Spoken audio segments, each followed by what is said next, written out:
that are plaguing us right now with the gun violence and what have you. And people will give an ear to him. Yes, they will. Because people recognize those who need to be recognized. They know his story. Right. We have a lady, a wonderful lady on with us. Her name is Miss Tanya Lewis Taylor. Hi, Miss Taylor. We're trying to get her back on the line.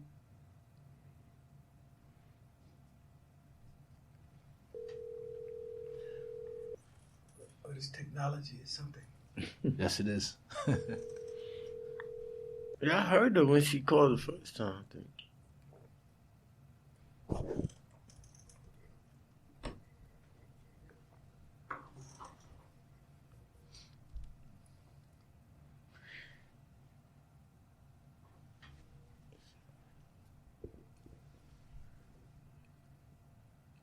Well, we're waiting to see if we can contact her again. Hello.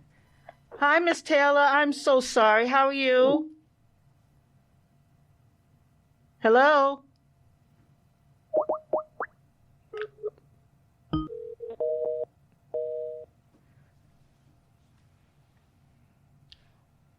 Okay.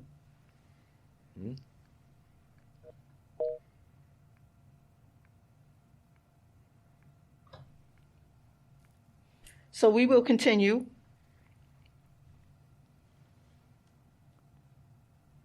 We'll continue. So as you were saying with Nichols. Nichols.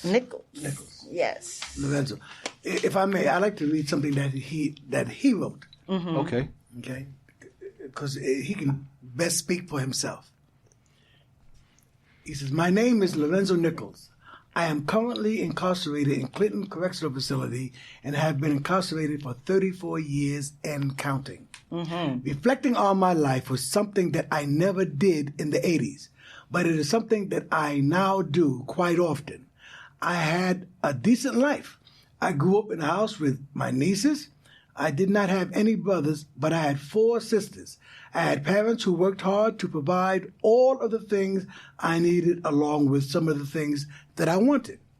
Growing up, I looked up to the older guys around my way. When I turned 15, I started getting arrested. Running around with the older guys, I committed my first robbery, and within 24 hours, I was arrested. My mother used her hard-earned money to bail me out. I received a 0 to 18 years. What stopped me from robberies was when some older guys and me, we plotted to rob this dude who picked up some money from a number spot. By the time we got there, the guy was on the move. We saw the guy, and he had 2 other guys in the car with him. We tried to catch up with him, but it didn't go well. Afterwards, I asked one of the other older guys what we were going to do if we caught up with him. His reply was, "Shoot up the car." And I thought to myself, now we didn't even know whether they had money or not. So how much money? I thought about that, and I thought about taking someone's life just for a few dollars. I was so glad that I did not, and that did not happen. After that, I started selling weed in 40 projects until it was time to start my 0 to 18-year bid. I wound up doing 3 years. While in jail, and because I would only be 18 and a half years old when I learned that what I could do selling drugs. About 3.5 years later, after coming home, I wound up back in jail. The only difference is that this time I had 25 years to life in the state of New York, 40 years with the feds, and 10 years in the state of Florida. I think that an old saying that says, my mother used to say to me, a hard head makes a soft ass. If I had actually thought about the consequences, I do not think I would have ever done or made the same choices. No one tried to deter me, and I believe, given the opportunity, I would do speaking engagements, warning people against committing crimes. I would want to go to the schools and speak. And if by chance I reached this one person, that one person would be one less statistic. Mm-hmm.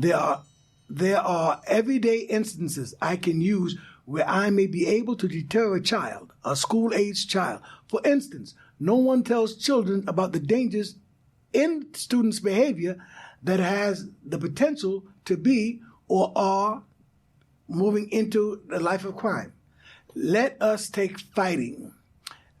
For instance, people don't realize the potential harm fighting can bring, along with the crime associated with it. At a minimum, a person can be charged with an assault, but at the maximum, should someone trip and fall the wrong way, that person dies, and the other person can be charged with the murder. So what am I saying? I'm saying that action bears consequences. When watching the news, I find myself getting disgusted. I think that it is because that I have matured. I place more value on human life than the things I did back in the past.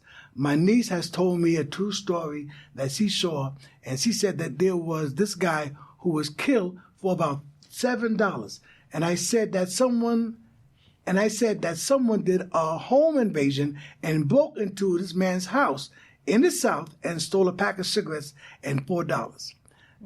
This is just a minor part of life, Right. and a minor part of history in crime.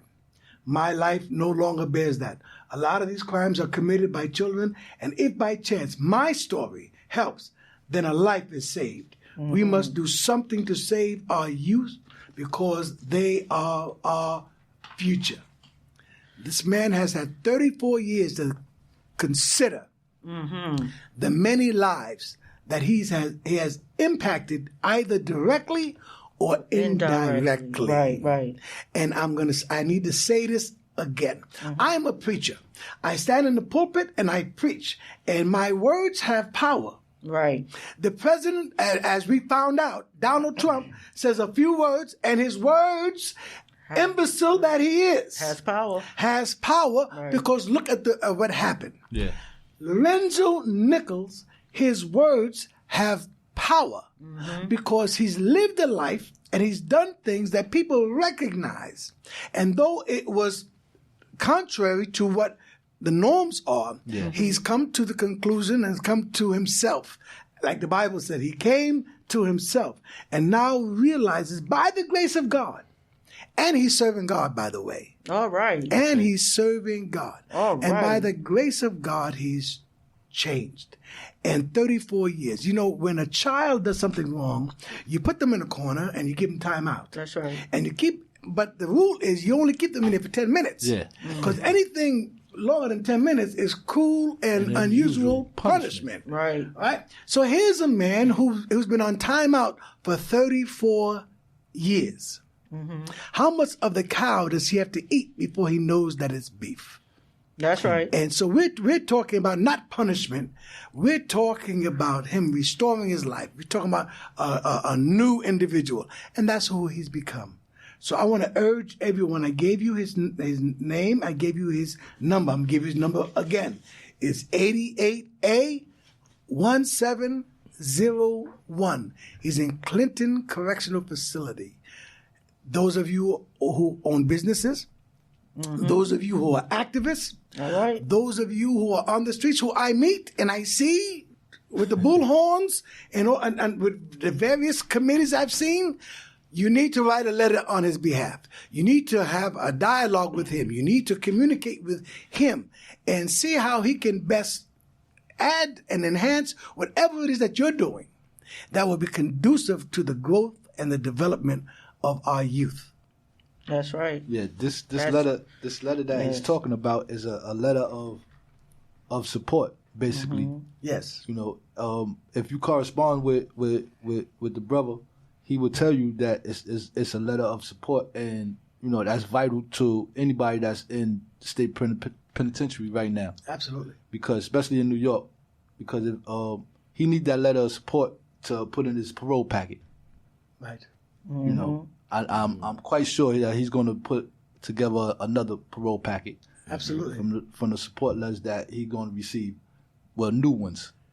And he needs the parole board to know and to come to understand that there are those who are solicitous of his well-being and are aware and cognizant of his growth and development, and that he deserves another chance. Exactly. That's why this is called redemption. Yes. Yeah. Right.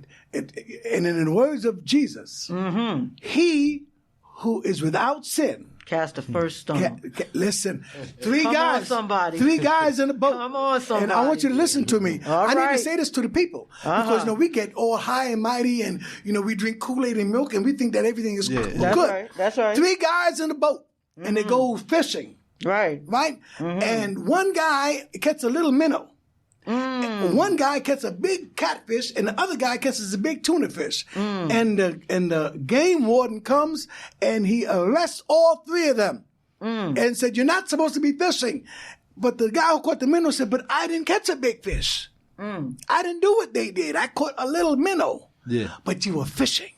And a lot of us are outside fishing. That's right. We have an old saying, the game does not stop, it changes clothes. Okay. See, and so many of us have learned to disguise the wrongs that we've done. Right, but there's no big sin and little sin. That's right. And yes, I believe that the crimes that were committed by Lorenzo, punishment should have been meted out. And he was deserving of punishment, but not for his entire life. Right. You say something? Go ahead, brother. No, he just excuse me. He just gave me a little flashback about Cat. He's a good dude, man. Cause all right, I'm gonna put it like this. All right, when we was little crowns, all right, put it like that. All right. He was our warlord, my division, right? Little 11, they used to call us. Right? But anyway, we had the clubhouse on Arlington Terrace, right, in the back of the lot. Right, old garage, we made it to the clubhouse, right? But I was the first one, really the only one, I think, of the little crowns to get a summer job when they first came out. Right? And I used to work in the post office on 89th Avenue, right? And he did, right? And That's why my mail was late. or stolen. Right, but for every little pay, we wasn't getting much then. It was a summer job, but every little payday, I come to the club out, Roscoe, Cat, whoever in there, I buy a hero, come on, because we used to go right around the corner to Borgins. This is supermarket Borgins. We ate, everybody ate because we used to go in there and steal what we want. But but this thing about Cat, saying that is because like how I used to come there, every time I get paid a little money, buy everybody's in there, hero soda or whatever. But same with Cat, man. When that dude, he get money, man. I just want the people to remember. All the stuff he did for y'all. How generous he was even good, bad, or whatever, how you got it from him. Just like Preacher said, man, just holler. Just holler, say something. They drove up on 150th Street with an 18-wheeler filled with moped scooters. I remember. I'm from 40, so I remember. That's what I'm saying.